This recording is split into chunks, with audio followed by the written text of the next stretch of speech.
Hari ini hari Rabu tanggal 22 November 2023. Pada kesempatan kali ini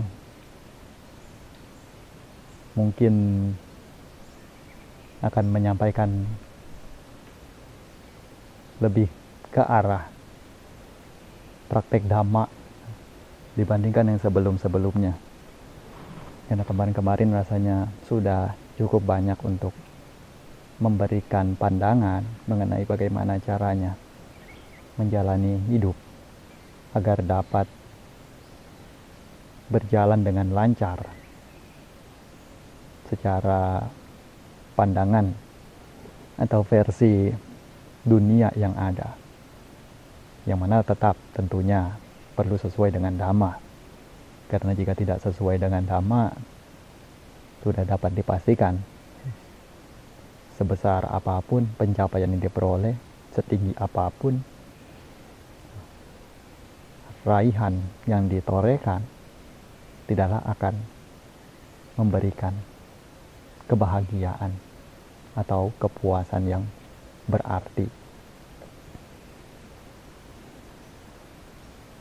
Kini ketika telah sampai pada saat di mana akhir dari masa wasa, umumnya banyak dari para bhikkhu mulai untuk berpikir akan pergi kemana untuk mencari tempat yang sunyi, tempat yang kiranya cocok untuk melatih diri dalam kesunyian. Ini bukanlah hal yang salah ataupun hal yang terbilang aneh, karena mungkin ketika berbicara demikian, bukankah pada masa wasa itu merupakan masa di mana seorang bhikkhu itu untuk fokus dalam prakteknya, untuk berdiam satu tempat, menyendiri, berlatih secara lebih intens dalam Dhamma. Tapi mengapa kini begitu keluar dari 3 bulan masa wasa baru ingin mencari tempat guna melatih diri secara lebih lagi? Sebenarnya baik masa manapun tentunya merupakan saat yang dapat untuk dijadikan sebagai waktu berlatih, khususnya dalam kebikuan yang mana tidak ada pengecualiannya. Seperti misalnya hari ini menjaga sila sekian, hari esok tidak perlu menjaga sila. Tidak demikian, karena sebagai seorang bhikkhu perlu menjalankan aturan winaya itu secara setiap hari tanpa ada liburnya, baik dalam masa wasa maupun di luar masa wasa tetap menjalankannya.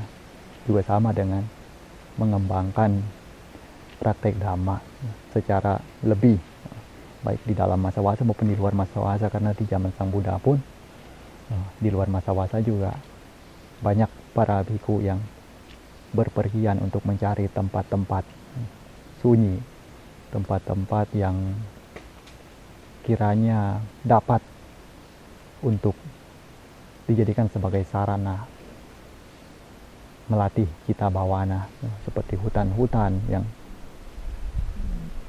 tidak ada penghuninya, gunung-gunung, gua-gua, dan lain sebagainya, merupakan tempat yang disarankan oleh Sang Buddha untuk berlatih dan menghabisi kekotoran batin di sana. Namun di sini bagi saya sendiri secara pribadi belum terpikir untuk pergi kemana-mana. Bukan karena tidak ingin berlatih ataupun tidak ingin lagi belajar, ataupun telah berada di dalam comfort zone sehingga tidak ingin keluar darinya. Bukanlah demikian. Tetapi ada hal mana yang kiranya itu tidak dapat untuk ditinggalkan. Seperti misalnya adalah tanggung jawab di tempat ini. Tanggung jawab di satu tempat di mana diri sendiri tinggal. Kapanpun mau pergi sebenarnya bisa saja dan tidaklah sulit rasanya. Namun ada rasa tanggung jawab tersendiri yang mana harus memenuhi ini terlebih dahulu untuk kemudian berpikir untuk keluar ke sana kemari atau mencari tempat berlatih yang lain dan lain sebagainya. Dan jika berbicara masalah tempat berlatih, wihara ini pun tidak kurang karena secara luas itu sudah mumpuni dan secara kesunyian juga terdapat tempat-tempat yang bahkan tidak dijamah orang seperti tempat di mana saya berada saat ini. Jadi sebenarnya dimanapun itu kita dapat untuk melatih diri tanpa perlu pergi ke sana kemari. Dan seorang yang sebenarnya tidak ingin ke sana kemari juga, itu bukanlah berarti tidaklah ingin belajar lagi. Karena belajar itu bisa dibilang hal yang dapat dilakukan dimanapun. Dan di sini pun, walau kesannya monoton, tetapi banyak hal-hal yang dapat diambil sebagai pembelajaran dan pelatihan diri. Karena buku Dhamma pun tidaklah kurang. Lalu berbagai praktek yang perlu dijalankan dalam menjaga kebersihan lingkungan wihara, berbagai aspek lainnya yang berupa tanggung jawab, itu merupakan hal-hal yang mana sebenarnya perlu dipelajari. Dan ketika sampai pada titik itu juga haruslah menjalankannya.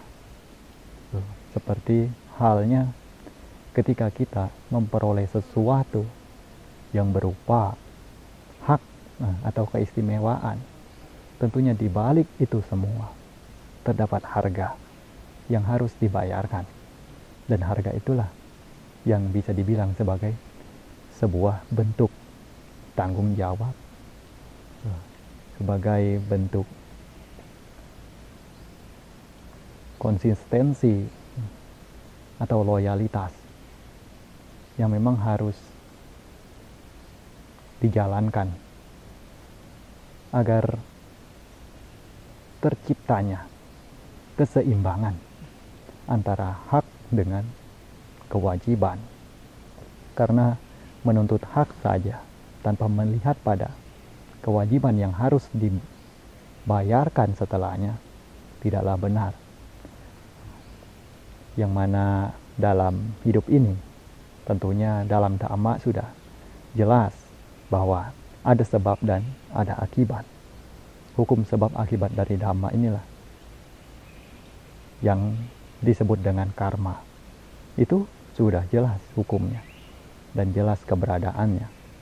Maka ketika melihat akan hal ini juga dapat diambil sebagai satu pelajaran bahwa segala hal yang kita peroleh maka harus ada bayarannya.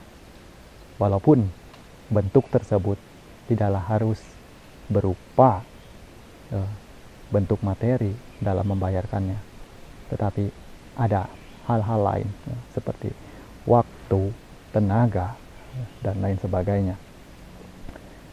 Kini di dalam Dhamma ajaran Sang Buddha, terkadang ketika kita baru saja meyakini Buddha Sasana ini, karena melihat terkadang beberapa orang yang telah menjalankan Dhamma ajaran Sang Buddha, seakan hidupnya itu begitu penuh dengan kebahagiaan. Walaupun mungkin tidaklah begitu berada, tetapi tidak terlihat kekurangan. Jadi ketika melihat hal ini, kita pun meyakini bahwa Buddha Sasana itu merupakan ajaran yang dapat membawa pada kemajuan serta kesejahteraan dalam hidup kita. Lalu begitu memasukinya, terkadang tidak sesuai sebagaimana pandangan yang dimiliki di awal. Kita yang dulunya demikian pun tetap saja demikian, tidak ada berubahnya sama sekali. Nah, ketika sampai pada titik ini, mungkin beberapa akan menganggap bahwa kalau begitu tidak ada gunanya juga berada di dalam sini, karena tidak mengubah apapun. Sebenarnya di sini bukanlah Buddha Sasananya yang salah, bukanlah ajarannya yang salah, dan bukan juga orang yang menjadi teladan tersebut yang salah. Tetapi kesalahan terletak pada diri sendiri, yang mana tidak melaksanakan ajaran yang ada di dalam Buddha Sasana ini. Karena ketika kita meyakini sesuatu, itu barulah sampai pada tahapan awal. Jadi ibarat dalam menanam pohonnya, itu baru saja selesai menanamkan biji, yang mana pohon tersebut belumlah tumbuh dan belumlah sampai berbuah. Dan untuk sampai ke proses tersebut tentunya membutuhkan berbagai daya yang perlu dikerahkan, seperti menjaga bibit tersebut, lalu menyiraminya, memupuknya hingga sampai tumbuh menjadi pohon hingga dapat berbuah nantinya.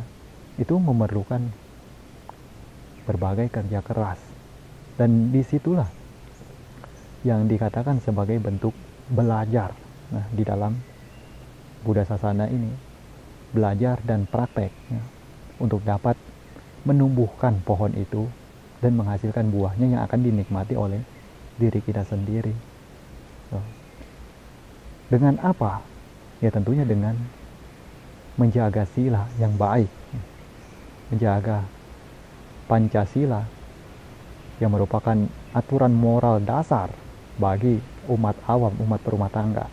Mulai dari tidak melakukan pembunuhan makhluk hidup, tidak menyakiti makhluk hidup, baik binatang sekalipun, lalu tidak mencuri atau mengambil barang yang ada pemiliknya, yang mana tidak diberikan oleh si pemilik, serta tidak melakukan perbuatan zina atau asusila, lalu tidak berbicara yang tidak benar ataupun berbohong, kemudian tidak minum minuman keras. Ini merupakan aturan dasar, yang mana terkadang saya juga malas untuk membahasnya atau menyampaikannya karena sudah umum sekali, tapi lama juga tidak pernah menyampaikan akan Pancasila ini, jadi coba untuk mengulasnya lagi.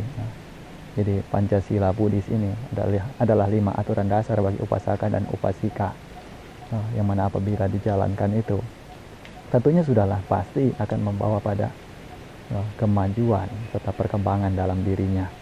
Lalu setelah menjaga sila juga berusaha untuk melatih cita bawana ini, untuk mati batin yang merupakan tingkatan tertinggi di dalam praktek Buddha Sasana ini.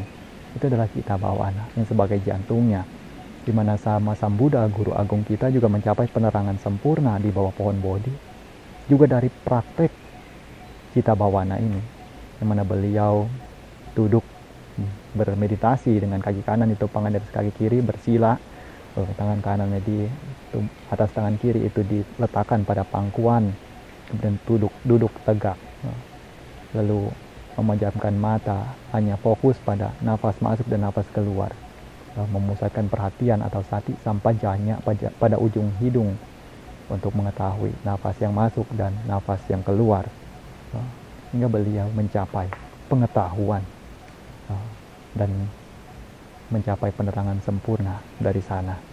Inilah yang merupakan praktek di dalam Buddha Sasana yang perlu untuk dijaga dan perlu untuk dilaksanakan. Karena jika tidak dilaksanakan, maka semua itu hanyalah tinggal cerita kosong semata. Cuma tidak ada bukti, tidak ada orang yang dapat untuk meraih pencapaian dari praktek di dalam Buddha Sasana ini. Makanya ketika kita menjalankan Dhamma, kita telah yakin terhadap Buddha Sasana ini, perlu untuk melihat pada poin-poin ini, yang mana apa sebenarnya yang diajarkan oleh Sang Buddha. Poin-poin penting, poin-poin besar yang merupakan nilai utama di dalam Buddha Sasana itulah yang perlu untuk kita gali dan kita lestarikan. Jalan untuk mencapai penerangan sempurna, sila, samadhi, panya. Ini merupakan jalan satu-satunya dan jalan terbaik di antara jalan-jalan lainnya untuk terlepas dari penderitaan di dunia ini. Samadhi, pandangan benar, sama sangkapa, pikiran benar, sama waca, ucapan benar, sama kamanta, perbuatan benar, sama ajiwa, mata pencarian benar, sama wayama, daya upaya benar, sama sati, perhatian benar, sama samadhi, konsentrasi benar. Ini merupakan jalan maga 8, jalan utama yang lebih baik atau terbaik dibandingkan jalan-jalan lainnya. Jadi ketika berbicara jalan-jalan ke sana, jalan-jalan ke sini, sebenarnya tidak sebaik berjalan di atas jalan Magga Arya ini. Magga 8 Magga, Asta Arya Magga. Inilah jalan yang sebenarnya terbaik. Jadi tidak perlu jalan ke sana kemari untuk mencari kebahagiaan. Disinilah letaknya untuk mengakhiri penderitaan. Makanya ketika yakin di dalam Buddha Sasana ini, terkadang perlu untuk bersabar, perlu memiliki semangat dibandingkan sebelumnya. Karena memang ketika harus melatih diri, bukanlah dengan cara yang seperti sebelumnya. Karena jika melatih diri itu dengan cara sebelum-sebelumnya, maka itu bukanlah berarti berlatih. Karena tidak akan ada peningkatan di dalamnya. Karena namanya berlatih, perlu ada peningkatan. Atau minimal tidak lebih kendur dibandingkan sebelumnya. Itu baru yang dikatakan sebagai berlatih. Jadi ketika praktek, ketika belajar di dalam Buddha Sasana ini, memang membutuhkan berbagai macam pengorbanan, serta berbagai macam kesulitan, rintangan, beban, dan lain sebagainya. Tetapi di balik itu semua akan ditunggu oleh suatu hal yang begitu menakjubkan, yang mana itu berupa pencapaian.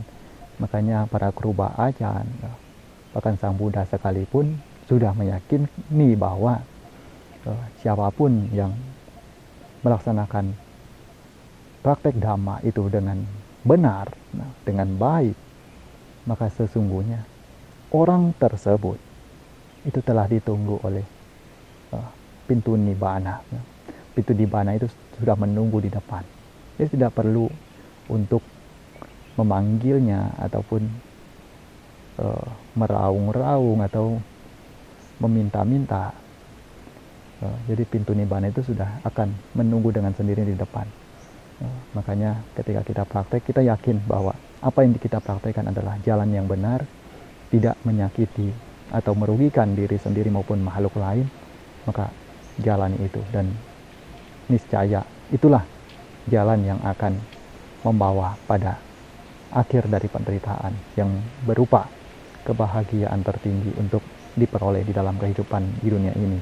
Sebagaimana yang telah Sang Buddha nyatakan di dalam sasana beliau, yang mana mengarahkan setiap makhluk, baik para dewa maupun manusia, ke jalan Nibbana. Beliau telah yakini, telah nyatakan bahwa Nibbana paramang sukang, Nibbana adalah kebahagiaan tertinggi. Karena terbebas dari berbagai macam bentuk penderitaan, mulai dari terbebasnya dari asawa kilesa atau kekotoran batin yang berupa keserakahan, ketamakan, kebencian, serta kebodohan batin, kemudian terbebas lagi dari berbagai bentuk derita seperti kelahiran, usia tua, sakit, dan kematian. Itulah yang dinamakan dengan nibbana, keadaan di mana terbebas dari segala macam penderitaan itu. Barulah dapat dikatakan sebagai kebahagiaan yang tertinggi. Makanya praktek di dalam Buddha Sasana ini adalah untuk sampai ke sana, untuk sampai ke titik tersebut. Dan jika tidak dapat untuk mencapainya pada kehidupan ini juga sudah dapat untuk menjadi modal agar lebih dekat lagi dalam mencapainya di kehidupan berikutnya. Ini masih jauh lebih baik dibandingkan tidak tahu entah sampai kapan untuk dapat sampai di sana. Jadi yakinlah di dalam jalan yang telah diri sendiri itu, yakini serta terus melangkah maju bersemangat dan penuh dengan kesabaran di dalam menjalaninya, dan semuanya itu pasti akan ada hasilnya. Sebagai akhiran atau penutupan dari apa yang disampaikan hari ini, di mana Luang Por In Thawai, beliau pernah atau sering kali mengatakan bagi para praktisi Dhamma itu agar berusaha di dalam praktek Dhamma itu, berusaha saja, terus berlatih, terus belajar, terus praktek, terus mengusahakan sebab, membangun sebab. Nantinya yang akan menjadi akibatnya ataupun hasilnya itu akan datang dengan sendirinya, dan kita tidak perlu memikirkan seperti apa hasilnya, seperti apa nanti akhirannya, itu tidak perlu dipikirkan. Yang terpenting itu adalah usahakan sebab sebanyak mungkin, semampu mungkin, usahakan saja sebab, nanti hasil itu akan muncul dengan sendirinya. Dan ini merupakan ucapan yang memang berupa kenyataan dan juga dapat memotivasi siapapun yang memang tertarik atau memiliki tekad untuk berkembang maju di dalam Buddha Sasana ini. Dan pastinya orang yang dapat terus demikian akan sampai ke titik yang boleh dibilang jauh di dalam menjalani Buddha Sasana ini. Jauh dalam artian pergi jauh, berarti telah dekat dengan tujuan. Dan kemudian ada juga satu buku yang sebelumnya sempat saya sampaikan akan dicetak di akhir Oktober, kira-kira baru dapat diterima bukunya dalam bentuk buku yang telah tercetak sejumlah 1000 buku, yang mana dikirim ke Wat Pa Nakham Noi itu tanggal 15 November kemarin. Itu buku Banyak Melatih Samadhi, atau dalam bahasa Thailand itu Banyak Obrom Samadhi, yang merupakan buku Lungta Mahabua yang saya telah terjemahkan ke dalam bahasa Indonesia. Jadi 1000 buku ini dicetak untuk dipersembahkan kepada Luang Por In Thawai, agar beliau dapat bagikan kepada para Buddha Mamaka dari Indonesia yang datang berkunjung ke wihara beliau atau menemui beliau di tempat-tempat tertentu. Jadi ada yang dapat beliau berikan. Jadi berupa buku itu lebih bermanfaat karena dapat menjadi ilmu bagi siapapun. Lebih baik daripada diberikan roti atau kue, dimakan hari ini besok juga sudah lapar lagi. Tapi kalau pengetahuan itu diberikan hari ini pun dapat terus berguna sampai ke hari-hari depan, bahkan sampai kematian tiba, itu masih akan berguna. Dan makanya buku ini saya usahakan untuk cetak dengan dukungan dari beberapa donatur juga yang memberikan sumbangsi dalam percetakan buku ini, dan berupa hal yang suatu berkah juga, di mana semuanya mencukupi. Jadi jumlah yang diperoleh serta harga yang diberikan oleh perusahaan percetakannya juga itu sesuai. Jadi tidak begitu memberatkan dan tidak juga terkesan sampai harus nombok. Dan para donatur juga telah memiliki hati yang begitu besar untuk dapat melakukan kebajikan tanpa harus menempatkan namanya pada buku itu. Karena sedari awal saya sudah tekankan bahwa buku ini adalah buku dhamma, jadi tidak ada nama orang-orang di dalam buku ini, karena ini bukan buku tamu.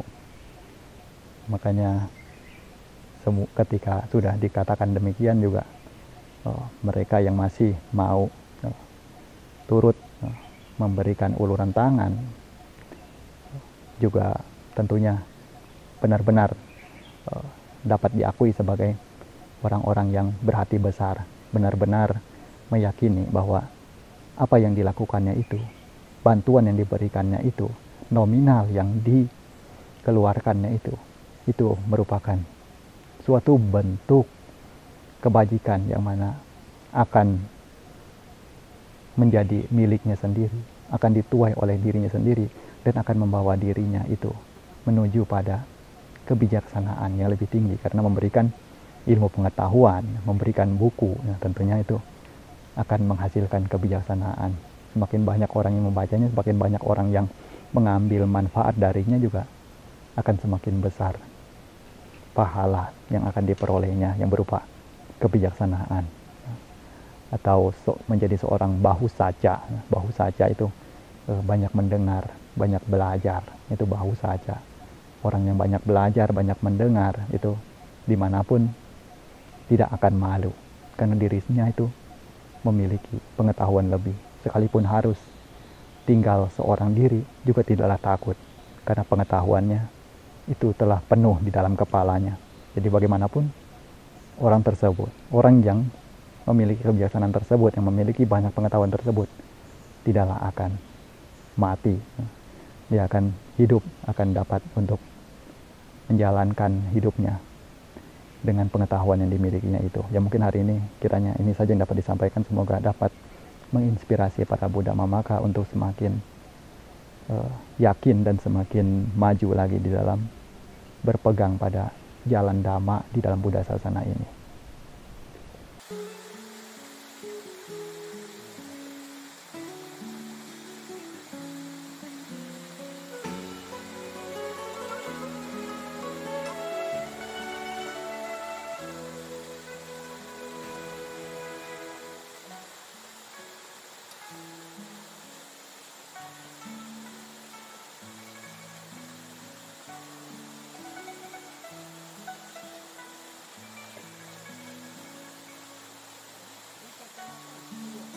Cai loh, tadi emang bante ya, kok bodoh cepat tuh, mencai kita sabi buah.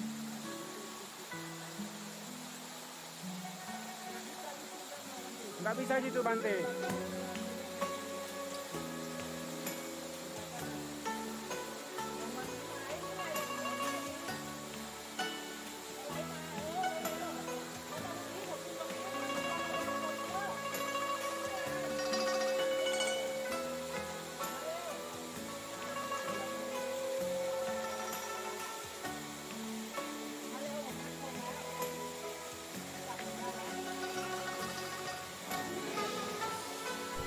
Tiada pencapaian besar yang diraih hanya dalam waktu sehari semalam. Segala sukses membutuhkan proses. Meskipun keberuntungan merupakan salah satu faktor pendukung keberhasilan, namun hanya dengan bergantung daripadanya sama saja dengan memancing ikan tanpa menggunakan umpan.